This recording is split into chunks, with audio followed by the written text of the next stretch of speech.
A arte é feita de talento, sensibilidade, paixão e muito trabalho. Há quem diga que a inspiração é apenas um detalhe no processo artístico.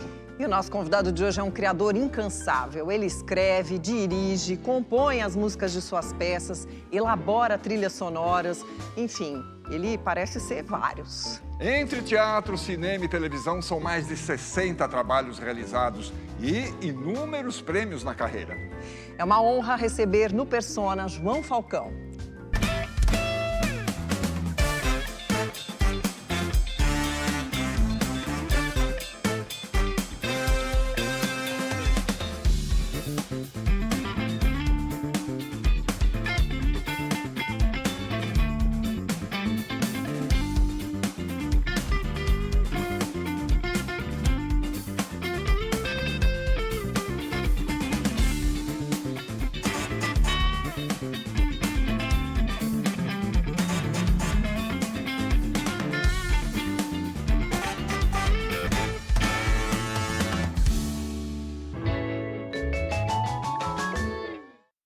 João Falcão, obrigado por ter aceitado o nosso convite. O tablado do Persona é todo seu. É uma honra te receber aqui, de verdade. Olha, é uma honra para mim, estou feliz da vida encontrar vocês. Nós também. Vai ser uma conversa gostosa aqui. Bora. Bom, João, você está de volta em cartaz com a peça A Máquina, que foi um grande sucesso e está sendo um grande sucesso depois desses 25 anos, né, da estreia. Sim. A gente vai falar sobre isso durante o programa. Mas, para começar, vamos falar um pouco das suas raízes? Bora. Você nasceu em Recife, mas morava com a família em Tiúma, né? Tiúma. Na zona da mata. Era uma usina de cana-de-açúcar e ficava, mas estudava em Recife, ia todo dia e voltava. Na época era muito mais longe do que é hoje, mas era um pouco mais de 1 hora para chegar todo dia para voltar. E como é que era a tua infância lá?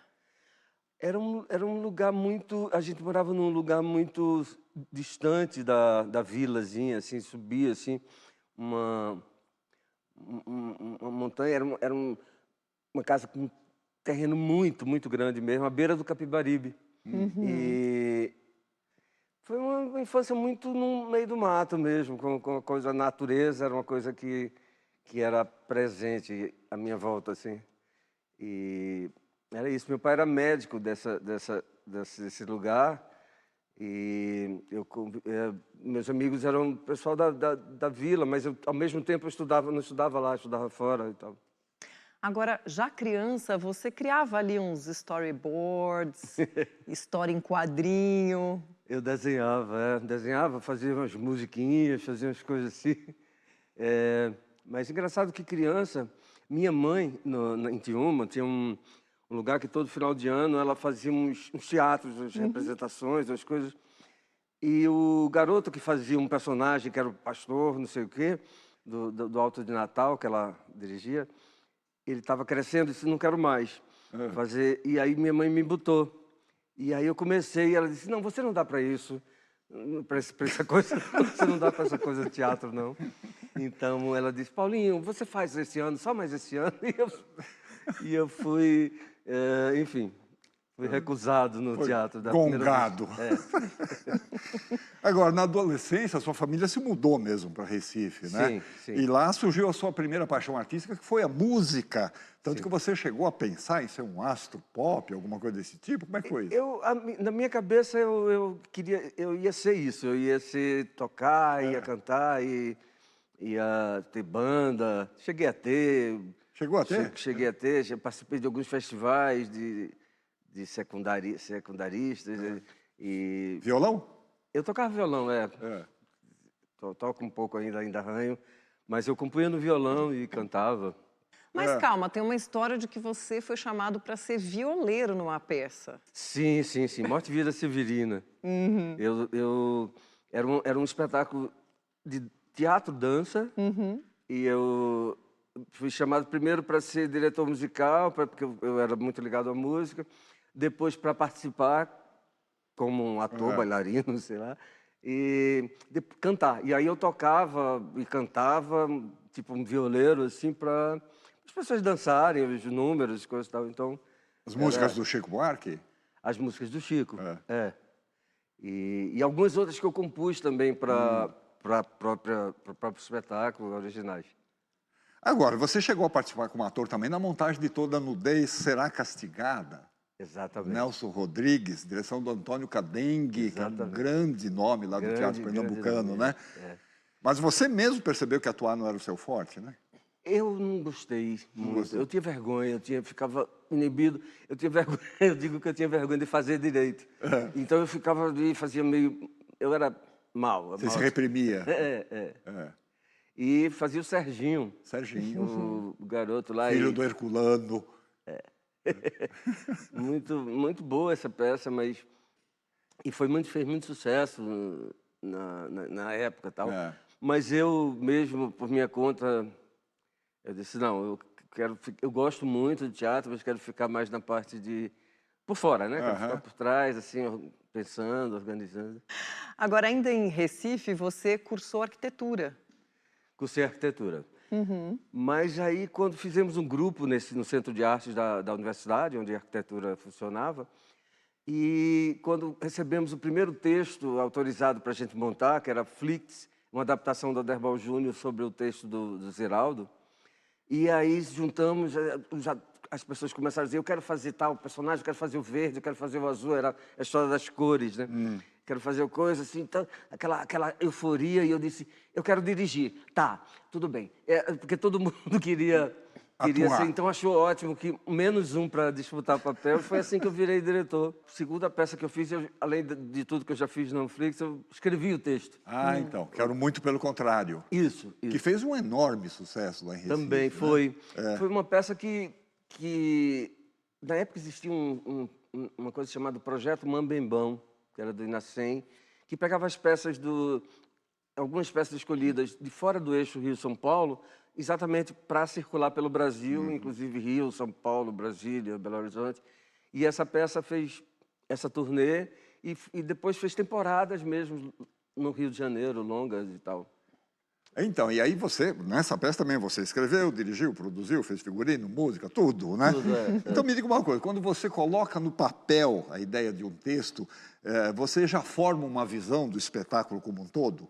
Sim, tudo meio junto. Inclusive eu escrevo já um pouco no ritmo sabe, tem uma música, normalmente as coisas que eu escrevo, e eu já imagino qual é o tom, qual é a interpretação, que tipo de encenação eu gostaria de fazer. Que tipo de cenário você gostaria de ter? Que tipo de cenário, o tom da interpretação. Eu já vou escrevendo pensando em tudo, assim. Isso até hoje? Até hoje. É meio que virou um hábito, assim. Eu escrevo já pensando... demoro muito para escrever cada frasezinha, porque eu penso tem que ser naquele tempo, naquele ritmo, naquela coisa, assim, de pouco naturalista, né? Sempre o teatro e a música, o tempo, o ritmo sempre está ali presente, me orientando, me limitando no bom sentido, assim, de me ajudando a dar o formato. E essa peça, ou muito pelo contrário, ganhou vários prêmios lá, né? De atriz, de espetáculo e tal. Quer dizer, isso te entusiasmou, né? Sim, lógico, sim. Foi a primeira peça que eu escrevi, então foi muito bom. Ganhou prêmios lá e no Rio de Janeiro também, fomos indicados a um monte de prêmios também. Foi uma grande surpresa, porque era uma peça sobre a região, sobre Recife, Olinda, Caruaru, essa coisa, brincando com esse folclore. Os personagens eles se fingiam de folclóricos para poder vender uma coisa que o sul do país esperava do Nordeste e tal. Era uma peça com muito deboche sobre isso, né? Um belo início, né, João? Foi sim. Por isso que acabei deixando a arquitetura de lado e o teatro foi tomando conta da minha vida. Não tinha como, né? Bom, a gente tem algumas mensagens para você e essa é de alguém lá dos seus primeiros anos do teatro, olha só. Nossa, trabalhar com o João Falcão é uma dádiva, fica até difícil a gente assim traduzir em palavras, porque João ele deixa o ator muito livre, né, para fazer suas alquimias emotivas. E assim, ele soma muito, porque João é ator também, além de diretor, músico, né? Gênio e amado. Obrigado, João. Ne me quitte pas, il faut que souhaite, qui s'en oui déjà, oubliez le temps de malentendu.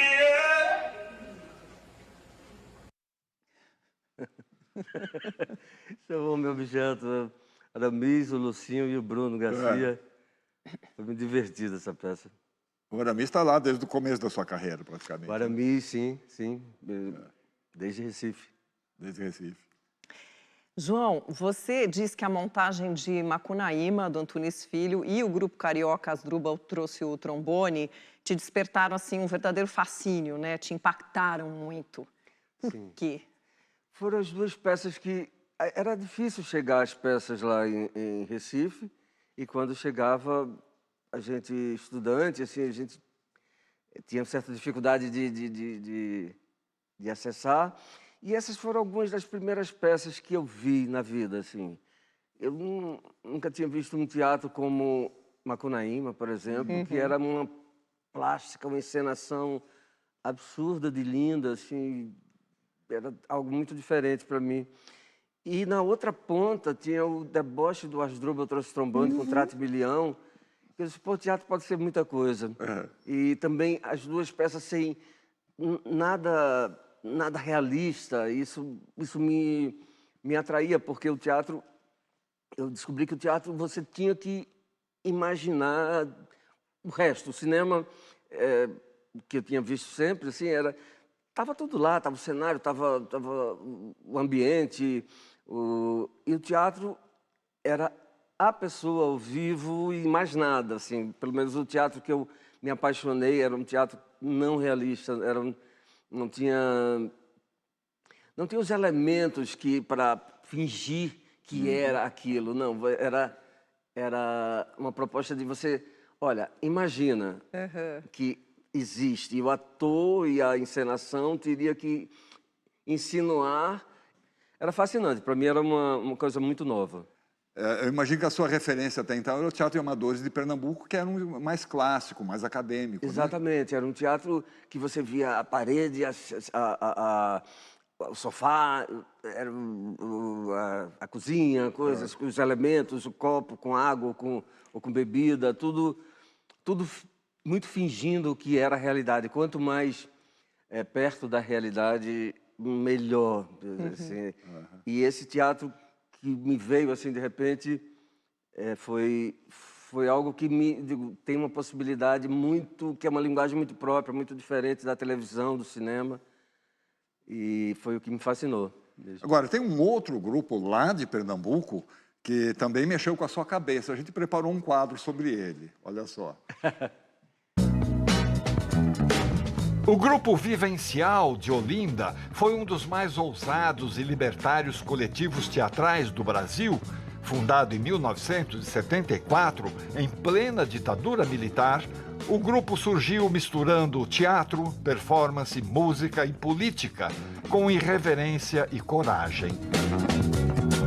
Seus espetáculos desafiavam normas sociais e estéticas, celebrando a liberdade sexual, a cultura popular e o improviso como forma de expressão. Com estética tropicalista e espírito transgressor, criou uma linguagem cênica própria, marcada por humor ácido, crítica social e forte presença corporal.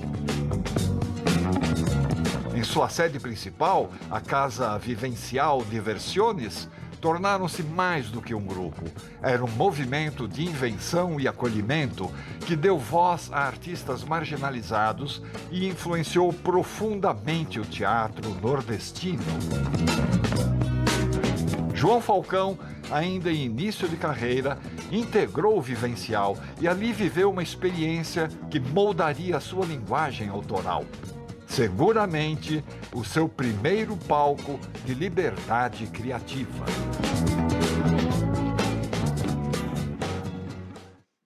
Nossa, que maravilha! Nossa, era um grupo muito ousado para a época. E eu, garoto chegado, recém-chegado, meio do interior, né?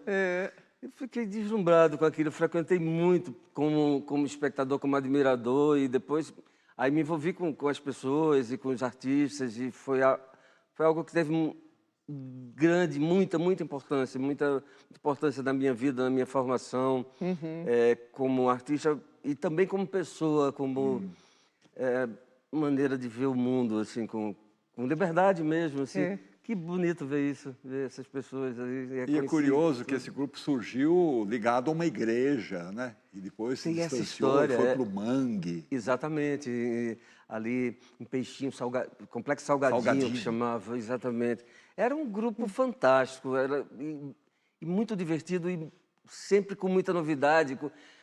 Chocava, de certa maneira, a sociedade na época. Era muito ousado, muito... Me lembra um pouco o trabalho do Dizzy Croquettes. Perfeito. Tem uma relação estética e conceitual muito próxima, assim. Bom, vamos fazer um rápido intervalo. Na volta a gente fala mais sobre TV e cinema, pode ser? Claro, vamos lá. Mas antes a gente tem um recado importante para dar, né, Cris? As inscrições já estão abertas na categoria Destaque Nacional do 36º Prêmio Shell de Teatro. Reconhecendo o espetáculo de todas as regiões do Brasil, a categoria Destaque Nacional valoriza a diversidade da produção teatral no país. Podem ser inscritas peças teatrais de todas as cidades, com exceção de Rio de Janeiro e São Paulo. Com um júri que reúne especialistas de diferentes regiões, a premiação reforça o compromisso com a representatividade, valorizando a pluralidade dos profissionais brasileiros que brilham nos palcos e por trás das cortinas também.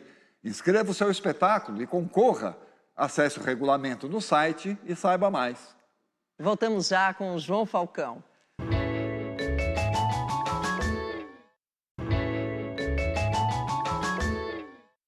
Pronto, estamos de volta para continuar a nossa conversa com João Falcão. João, você é autor de alguns clássicos do teatro para crianças e jovens, por exemplo, Pequenino Grão de Areia, A Ver Estrelas, tal, encenados até hoje. E aí você já começa a privilegiar o lirismo nos seus textos, né? Se tornou uma característica da sua escrita. Sim. Esse lirismo vem de alguma influência nordestina, tipo literatura de cordel, ou Patativa do Assaré, ou algo assim? Como é que é isso? Sim, mas eu só descobri que eu tinha essa influência mais tarde. Eu não sabia de onde vinha um pouco isso, assim.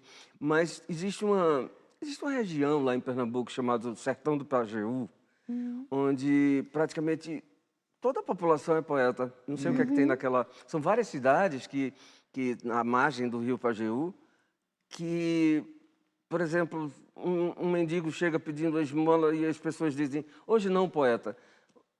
Todo mundo se trata de poeta, uns dos outros, e realmente é uma poesia muito rica. Aí depois eu estive lá nessa região, em algumas cidades, algumas vezes, e fiquei absolutamente encantado com identificado mesmo, assim. Parece que... E eu via que eu já conhecia aquela poesia de perto, porque no meu interior também tinha essa coisa do repentista, do poeta, mas o fato é que eu me identifiquei demais com essa. Quando eu descobri, eu disse: é daí que vem, só pode ser. Só pode ser, né? Bom, João, com o sucesso das suas peças, você ganhou algum dinheiro, tentou a sorte no Rio de Janeiro, mas não foi bem como você imaginava, né? Você passou alguns perrengues, né? Nossa, como é que foi isso? Primeira vez que eu fui para o Rio de Janeiro, eu passei mais de um ano e não consegui fazer absolutamente nada. Tinha dias que, no Rio de Janeiro, eu dizia assim: onde é que eu vou dormir hoje? Muitas vezes. Muitas vezes aí eu ia para algum lugar que eu podia encontrar algum amigo, talvez, ou ficar dormindo no ônibus, aqueles ônibus circulares que passavam a noite inteira circulando, e era onde eu dormia às vezes. Muito perrengue desse tipo, assim.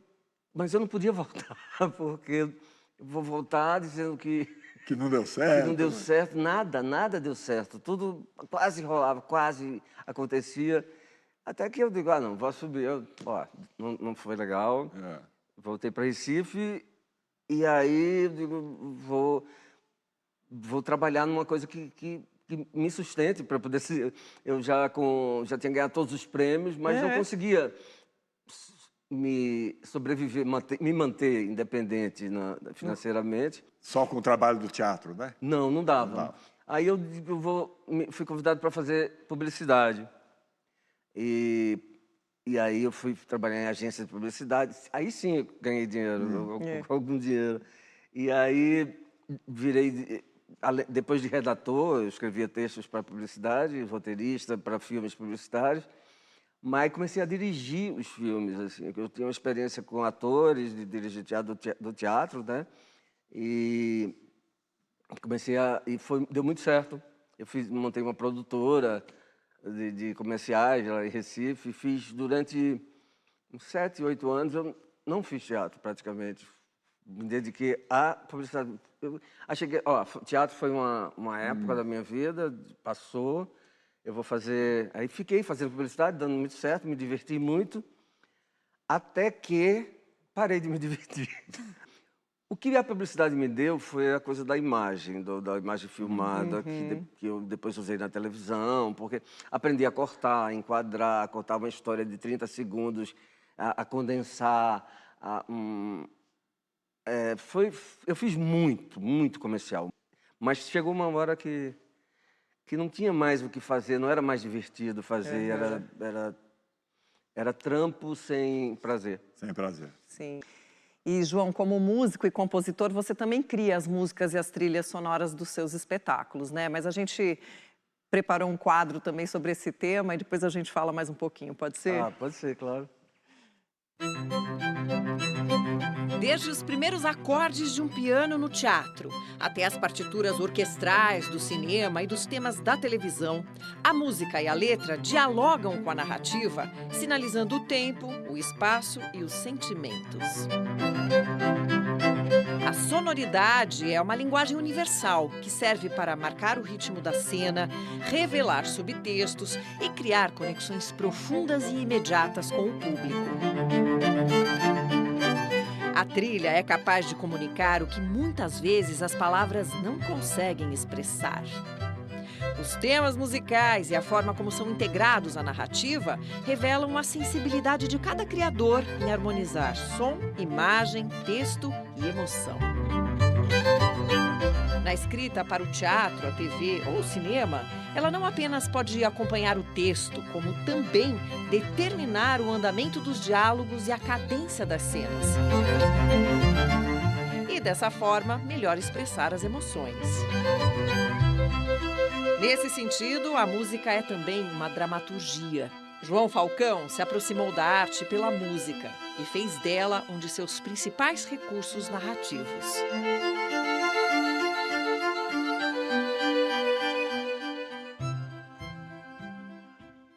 Olha, Você escreve pensando música, né? isso. Escrevo pensando música, mesmo quando não é musical, como mesmo quando não é letra, mas às vezes a intenção é dada pela melodia do texto, o tempo. O tempo é, para mim, o grande tema da minha vida, assim, do meu trabalho. É o tempo. Acho que todas as peças que eu fiz têm o tempo como um dos temas centrais, assim, ou pelo menos o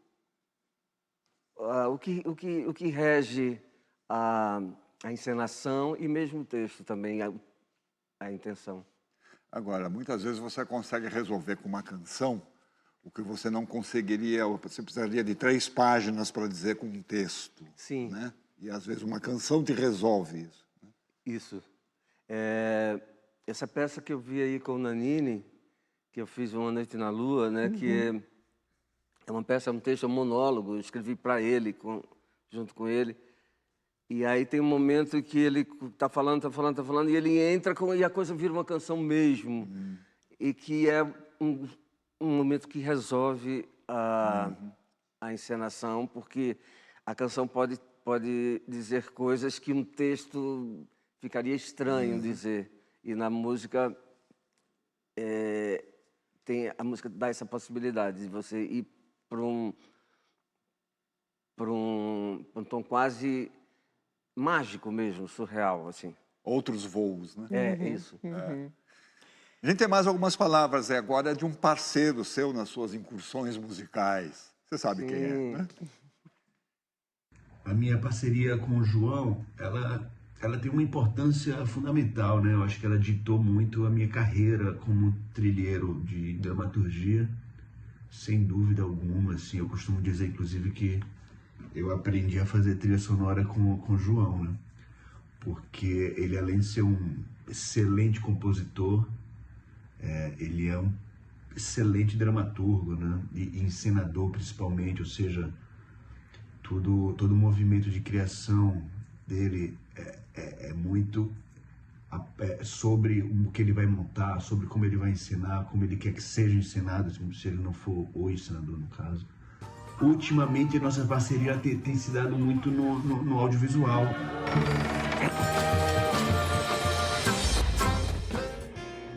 Então, assim, é um parceiraço, é um cara que é um dos maiores presentes que eu já ganhei de parceria, de conhecimento, aprendizado, assim, sabe? Então, gênio, sempre que a gente tem uma pessoa como o João, assim, perto, não. Então, eu agradeço demais, sou muito fã de tudo que ele toca, assim, é impressionante como ele tem esse poder. Então, parabéns, essa nossa parceria que dure muito, né? Um beijo para vocês, beijo, João, parabéns por tudo. Rico, um querido de muito tempo, a gente fez muitos trabalhos juntos. Essa parceria começou como? Essa parceria começou, eu acho que eu fazia Sexo Frágil, uma série da TV, com Lázaro, Wagner, o Lucinho e o Bruno. E aí eu fazia a trilha sonora e eu comecei a chamar ele para me ajudar a fazer a série da TV. Foi durante muito tempo mais no audiovisual, como ele fala, do que no teatro. Mas agora ele está junto comigo na trilha sonora da Máquina também, da peça. Bom, mas agora, voltando lá, né? Você estava lá no Recife e eis que um dia um outro pernambucano resolveu te levar para o Rio, né? Mas aí já num outro esquema, com trabalho garantido e tal. Vamos ouvir as palavras dele, então? Tá. Eu acompanho o trabalho do João Falcão há uns 25 anos. Assim, próximo, porque já colaborei com ele em vários trabalhos ao longo desses anos, às vezes mais espaçadamente, às vezes mais frequentemente, e porque vi praticamente tudo que ele fez nesse tempo. Ele é um artista completo, né? Assim, completo, bom em tudo que faz. Ele dirigiu, escreveu, dirigiu algumas séries importantíssimas na TV, criou, né? Dirigiu cinema, e basicamente, é que eu acho que assim, o berço dele é o teatro. Fez muitas peças que escreveu, que dirigiu, em geral comédias incríveis e também mais recentemente ele fez uma série de musicais que eu acho que reinventa o musical aqui, faz um musical brasileiro. Ele arrumou uma forma diferente de fazer musical. Ele gosta muito de música, né? Também é uma das especialidades dele, compõe também mais bissextamente, mais faz trilha, faz coisas assim. E ele juntou o conhecimento dele com dramaturgia, com a coisa da música, e inventou um tipo de musical diferente, realmente, Cambaio, a remontagem da Ópera do Malandro, Gonzagão, que é dramaturgia e direção, e etc. Gabriela, tantos outros. E aí, eu acho que assim, uma grande oportunidade de ver o trabalho do João, assim, o cerne do trabalho do João, que é no teatro, e que é esta peça, A Máquina, que ele remontou agora. Porque é um trabalho muito marcante, assim. Se você fosse conhecer, indicar um trabalho do João só seria difícil, mas uma introdução para quem não conhece ou quem quer rever é ver A Máquina. A Máquina é um trabalho, é uma sombra. Abraços. Poxa, grande parceiro, o Guel que me chamou para, de novo, voltar à vida artística, digamos assim. Eu tinha abandonado pela publicidade e o Guel me chamou de novo para fazer teatro, inclusive. Eu fui parceiro da primeira peça que o Guel dirigiu, ele me chamou para dirigir com ele. De certa maneira, ele me falou assim, você me leva para o teatro que eu te levo para a TV, para a televisão. Qual foi essa peça? A peça foi Burguês Ridículo. Já comecei com o Marco Nanini, e que foi um parceiro em vários trabalhos também que eu fiz. Foi no Rio de Janeiro. E enquanto eu começava a escrever e dirigir as Comédia da Vida Privada, que é uma série que fizemos durante 3 anos juntos. Então, enquanto ele me orientava ali nos meandros da televisão, eu colaborava com ele numa peça de teatro que ele queria muito fazer, que era o Burguês Ridículo, que era uma adaptação de várias mulheres, com Marco Nanini, que foi uma peça muito querida, muito divertida de fazer, e o Guel foi meu parceiraço na minha volta ao teatro e à TV, à dramaturgia em geral. Daí vem Uma Noite na Lua depois? Aí vem Uma Noite na Lua, aí vem com o Nanini. Com o Marco Nanini, vem também Quem Tem Medo de Virginia Woolf, que a gente fez com o Nanini e a Marieta. Fizemos muitos episódios da Comédia da Vida Privada juntos, em que eu escrevi roteiro e também o dirigi na televisão. Tudo por conta do Guel. Eu fui para a televisão por conta do Guel. Voltei a fazer teatro, de certa maneira, por conta do Guel. É um grande parceiro de maior importância na minha vida. Grande Guel. Agora, você acabou desenvolvendo uma forte parceria com a Adriana Falcão, uma parceria que continua rendendo bons frutos. O Guel menciona aí o A Máquina, né? Que é uma adaptação de um romance dela. Você que escreve roteiros, peças para a TV, a literatura nunca te chamou? Eu acho... eu admiro demais, assim, mas eu nunca tive coragem. Sempre respeitei muito os escritores, assim, eu não me considero um escritor, eu sou um roteirista, crio textos para as pessoas falarem no teatro, que muda a cada dia, porque fica... Então, no teatro nunca fica pronto, nunca fica... tá bom, publica-se. Então, assim, e o livro, eu sempre achei que era algo acima de mim. João, daí de volta ao Rio, o seu trabalho ganhou todos os espaços, né? O teatro, cinema, a TV, né? Como roteirista, adaptador, diretor, enfim. Vieram inúmeros sucessos, mas um dos maiores foi o Alto da Compadecida. Sim. Há quem diga que no teatro o que prevalece é a palavra e no cinema a imagem. Como é que você lida com a transposição aí de uma peça para as telas? O teatro é tão frágil e, ao mesmo tempo, tão forte. Frágil no sentido de que não fica, mas também, ao mesmo tempo, tão potente, porque eu estou ali vendo uma pessoa de verdade fazendo uma coisa que ela ensaiou tantas vezes para fazer para mim e nunca fará igual como ele fez para mim, fará igual no outro dia para outra pessoa. Eu estou sentado aqui, eu viro o diretor de audiovisual. Quando eu vejo uma peça, eu fecho o quadro, eu vejo um detalhe, eu abro, eu faço uma pan, eu faço um zoom, eu aproximo, na plateia, o espectador faz isso. O espectador é um cineasta, de certa maneira, na medida em que ele monta seu filme, o filme que ele está vendo. O teatro, mais do que da palavra, eu acho que é do ator. Eu acho que o teatro, depois que eu faço, que eu dirijo, que eu faço, que eu trabalho, oriento, escrevo, reescrevo, chega na hora, é o ator que faz aquilo que vira teatro. Que é teatro, é o ator que faz.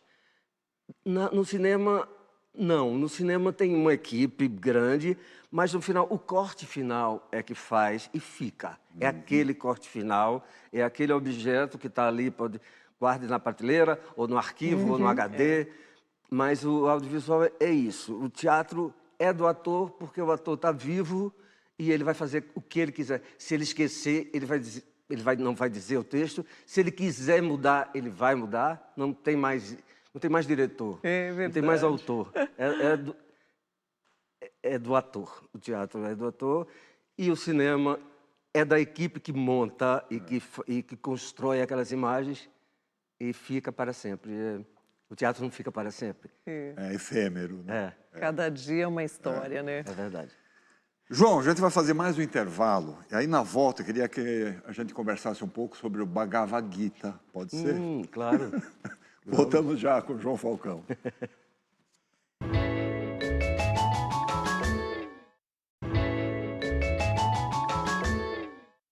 Estamos de volta e hoje a nossa conversa é com o João Falcão.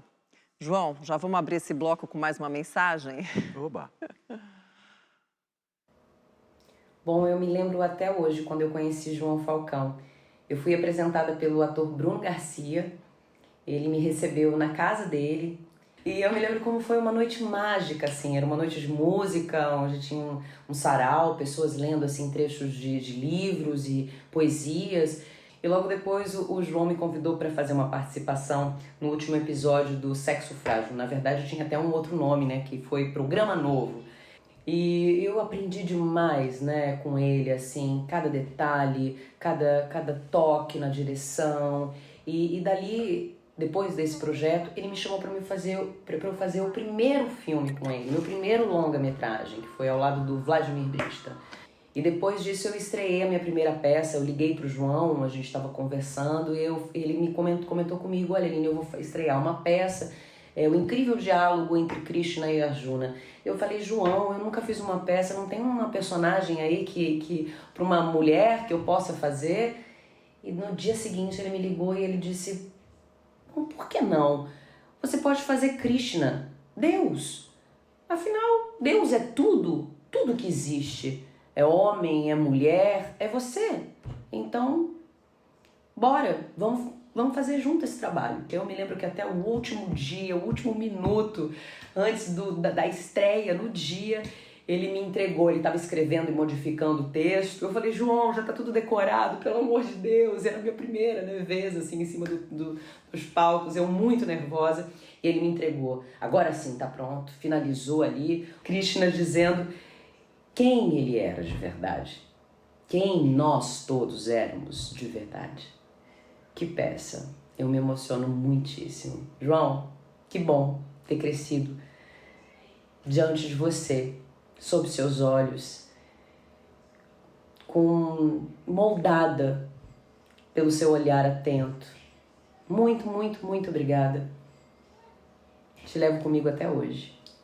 Um beijo no seu coração. Oh, que pessoa querida, Aline. Sim. Muito. Muito mesmo. Foi uma grande experiência mesmo. Essa peça é o Bhagavad Gita, né, que é o diálogo de Krishna e Arjuna.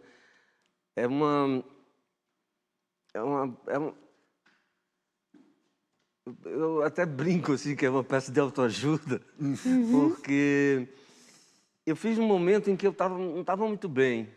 E aí eu conheci esse texto, e esse texto não, porque não existe o texto teatral, mas existe essa Bhagavad Gita, é um capítulo do Mahabharata, que é um momento em que o guerreiro vacila, entra em crise e não quer guerrear mais, e o Krishna está do lado dele e começa a questionar, e aí esse diálogo eu transformei em uma peça de teatro, em um diálogo teatral.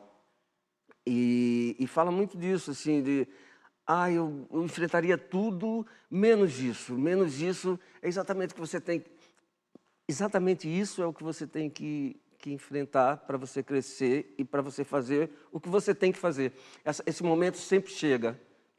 Você tem uma vida que significa algo, o significante aparece nesse momento, no momento da sua grande dificuldade. É um pensamento muito lindo, assim. E transformar isso em teatro me curou de um certo momento de crise que eu não queria enfrentar, mas eu consegui. É quase assim uma peça autoajuda, quando eu digo é para mim. Ela me ajuda a ler isso, estudar sobre isso. O Mahabharata me ajuda em alguns momentos, já me ajudou em alguns momentos, e o teatro também me ajuda. Então as duas coisas foram... Essa peça foi muito importante para mim. Bom, João, mais um recado aí para você, olha só. A primeira vez que eu trabalhei assim com o João foi para fazer uma leitura em comemoração dos 80 anos do Ariano Suassuna, do Alto da Compadecida, uma leitura dirigida pelo João, com um elenco incrível de jovens atores. E eu fiquei muito encantado assim pela forma como ele dirigia, que aparentemente tem uma simplicidade na direção do João, mas você percebe na prática que, na verdade, tem uma engenhosidade ali, uma genialidade para encontrar o lugar do ator e dos personagens com um texto, né? No caso, era o texto do Ariano Suassuna. Foi muito, muito especial. E a partir daquele momento eu pensei, gente, eu quero trabalhar mais com esse cara, assim, se eu tiver a oportunidade. E aí me veio essa ideia de chamar o João para dirigir o Ensina-me a Viver, que era um projeto que eu já desejava montar há anos. E foi, assim, incrível. Foi incrível porque o João trouxe exatamente tudo isso que eu senti naquela experiência da leitura para dentro desse projeto que era tão sonhado, tão desejado por mim, assim. Então, foi uma felicidade. Eu sou muito grato ao fato dele ter aceitado o convite de dirigir o Ensina-me a Viver. Você acha que Deus existe? Bom, pelo menos 2. Um dentro de nós, para lembrar de onde viemos. E um fora, para mostrar para onde vamos. Glória, Arlindo, Ensina-me a Viver. Que peça boa, né? É uma peça que eu gostaria de ter escrito. Linda. Mas foi uma lindeza fazer esse espetáculo com esse menino, esse Arlindo. E essa Glória, né? Glória, né? Nossa, cara, encantado. Fiquei encantado com ela, fiquei entorpecido. É alucinante a Glória Menezes. Eu agradeço a sorte de ter cruzado com ela. Bom, João, outro trabalho marcante seu foi no projeto Clandestinos, o Sonho Começou, né? Que foi sobre jovens atores aí em busca de oportunidades, acabou virando uma peça e uma série de TV. E é um trabalho que começou aí de uma forma bem inusitada, né? Sim, era um trabalho super despretensioso. Assim, na época eu estava administrando artisticamente o Teatro Glória, que era um teatro que ia acabar, que estava com os dias contados para fechar, para virar um grande empreendimento, um hotel, uma coisa assim. E eu digo, vou fazer uma oficina para atores do Brasil. Quem quiser vir, venha, uma oficina gratuita e tal. E aí eu achei que vinha as pessoas iam se inscrever e tal, anunciei um anúncio só em algum lugar, em algum jornal. Começou a chegar inscrições e foram quase 4.000 inscritos do Brasil inteiro. E aí o que eu vou fazer só para ver o material dessas pessoas todas, para escolher? Eu queria escolher 30, selecionei 100, aí depois fui tirando, fui cruzando e resolvi que eu ia... Aí comecei as oficinas e resolvi que ia escrever uma peça para final, para final de curso, digamos, para final de oficina, aquela coisa no final. Aí eu queria escolher uma peça que tivesse 12 pessoas, porque eu queria escrever um personagem para cada um dos atores. E fiz um pouco... Os personagens tinham o nome das pessoas, dos próprios atores, e tinha um pouco da história deles, misturado com alguma ficção que eu fiz. E essa peça acabou virando um grande sucesso, com atores desconhecidos, e eu acho que foi... E depois virou uma série da TV Globo, com todos os atores desconhecidos. Eram 20, era um elenco de 20 pessoas. E é a primeira vez que eu vi isso no horário... Um horário nobre, assim. Sim, um monte de atores desconhecidos ali. Né? Hoje tem vários deles que são bastante conhecidos. Mas nasceu disso, nasceu de uma coisa despretensiosa, de um espetáculo de final de curso, sabe? De final de oficina, e virou uma coisa virou o que virou, né? Muito bom, né? Genial. Agora, por falar em novos talentos, a primeira montagem da máquina revelou para o Brasil o Wagner Moura, Lázaro Ramos, Vladimir Brista, isso no ano 2000, né? Que até então eram conhecidos apenas do público lá do Nordeste, né? Trabalhavam lá e tal. Mas olha só quem fala melhor sobre isso. Olá, pessoal do Persona. É um prazer e uma honra estar aqui para falar um pouquinho, e esse tempo não é suficiente para tudo que eu poderia falar sobre João Falcão.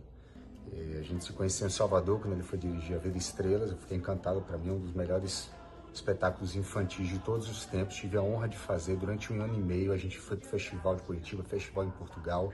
Depois de 1 ano e meio, ele me convidou para fazer A Máquina. E aí sim, é a peça que mudou a minha história, uma peça que me impactou profundamente assim, a minha carreira e envolvendo muito da minha vida pessoal também. Um momento muito particular da minha vida e da vida de todas as pessoas envolvidas, mas falando de mim aqui. Essa peça abriu todas as portas, apresentou não só a mim, mas meus colegas todos para o resto do Brasil. Foi 1 ano e meio de muito sucesso, de muito amor, de harmonia, de muita vontade de sonhar com um mundo melhor também, de propagar amor. Eu acho que tinha tudo isso, mas tinha um impacto nas nossas carreiras que a gente não podia nem imaginar. Depois disso ainda fiz com ele Mamãe Não Pode Saber, depois eu fiz o filme da Máquina, depois eu fiz Fica Comigo Essa Noite. O João foi o cara mais importante com quem eu me deparei, com quem eu trabalhei na minha vida. E para além disso, na vida pessoal também, não sem entrar em detalhes aqui, mas João sabe, ele foi especialíssimo na minha vida, um momento muito importante, não só me trazendo para o trabalho, mas também por outros motivos que ele bem sabe e que eu sou eternamente grato. Então eu tenho uma profunda gratidão por João, um carinho do tamanho do mundo. E finalizando esse momento 2025, eis que ele convidou a Agnes, junto com o coletivo Ocultar, para fazer Karina da montagem A Máquina, 25 anos depois de eu ter feito.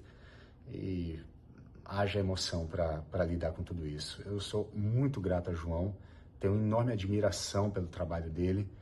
E é isso, João, você mora no meu coração. Um beijo. Bicho, esse menino é um príncipe. É um queridíssimo, queridíssimo. Quando eu encontrei com ele, ele tinha 20 anos, 21 anos. E eu fiquei impressionado com o talento dele. Além de talentosíssimo, ele é uma pessoa muito boa, muito especial. Eu adoro o Vlad.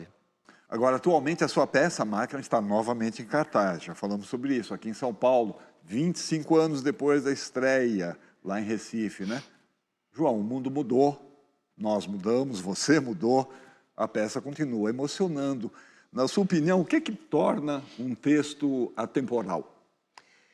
É quando fala de um sentimento que é comum em todo mundo, assim, a vontade de ser amado é uma coisa eterna, a vontade de conquistar sonhos, o sonho, sonhar, superar, a vontade de ser feliz e, sobretudo, a vontade de ser amado, de amar e ser amado. É isso, a peça, A Máquina é isso. Tem... E ela tem uma coisa com o tempo, ela é sobre o tempo, inclusive. Então, ela tem esse parece que o tempo ajuda que ela permaneça fresca, sempre atual, sempre do seu tempo. O tempo sempre pega ela. Eu acho que sempre será assim. Daqui a 25 anos, talvez alguém faça outra vez essa peça e ela será acolhida pelo tempo, pelo tempo. Bom, João, a gente deixou para esse momento do programa, que está chegando ao fim, uma mensagem aí, olha de quem é. Gente, João Falcão, eu sou completamente apaixonada por ele enquanto diretor. A verdade é que eu já assistia coisas que ele fazia, dirigia, adaptava, criava e me sentia contemplada enquanto plateia ou artista. Eu queria fazer coisas assim, eu me encantava pela maneira criativa e inusitada dele de pensar como resolver isso, como montar aquilo. Então é um sonho muito antigo meu de participar de qualquer coisa com ele, mas eu não imaginava que eu ia conseguir torná-lo realidade. E eis A Máquina, que era minha peça favorita, é minha peça favorita. E tudo que eu tenho para dizer é que o meu encantamento aumentou muito mais, coisa que não parecia possível. Ver ele ali trabalhando, criando, se desafiando, repensando algo que ele já montou para fazer de uma maneira com mudanças diferentes, novos atores, e ser desafiada por ele a fazer uma coisa que ele está imaginando e como vamos dar vida a isso, é tudo um presente muito grande.